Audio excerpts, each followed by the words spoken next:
Hello বন্ধুরা, তো সকলকে জানাই গুড মর্নিং। আর পয়লা বৈশাখে সবাইকে জানাই ভালোবাসা। তো দেখো, মানে পয়লা বৈশাখ কালকে চলে গেছে, ভিডিওটা আজকে আমি পোস্ট করছি কারণ কালকে আমি ছাড়তে পারিনি।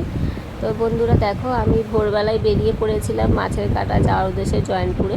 তো জয়নপুরে এর আগে কে কতবার গেছে সেটা কিন্তু আমাকে অবশ্যই কমেন্ট করে জানিও। দেখো বন্ধুরা, সকালবেলা বাইরেটা কত ভালো লাগছে পরিবেশটা।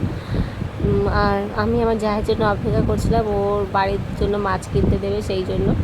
তো ওর টাকাটা নিয়ে আমি আর আমার বর বেরিয়ে পড়েছি। দেখো রাস্তাঘাট অতটা লোকজন নেই, কারণ তখন ভোরবেলা 5টা বাজে। তো দেখো আমি আর আমার বর যাচ্ছি মাছের কাটায় জয়নপুরে। তো জয়নপুরে এর আগে কে কতবার গেছে সেটা কিন্তু আমাকে অবশ্যই কমেন্ট করে জানিও। আর ভিডিওটা ভালো লাগলে অবশ্যই এটা লাইক করে দিও, কমেন্ট করো। আর ফেসবুক থেকে দেখলে ভিডিওটা কিন্তু অবশ্যই চ্যানেলটা ফলো করে দিও। আর ইউটিউব থেকে দেখলে অবশ্যই চ্যানেলটা সাবস্ক্রাইব করে দিও।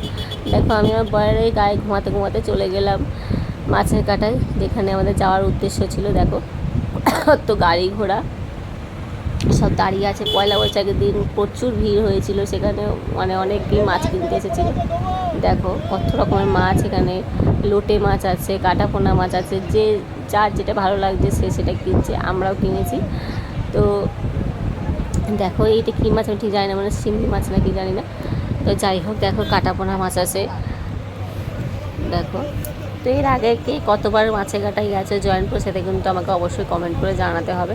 তোমরা ভিডিওতে কিন্তু কেউ লাইকও করছো না, কমেন্টও করছো না, জানি না, হয়তো ভিডিও তোমাদের ভালো লাগছে না। যাই হোক, একটা লাইক তো করতেই হবে তোমাদের। কত ইলিশ মাছ, ভিডিওটা ভালো লাগলে কিন্তু অবশ্যই লাইক করো।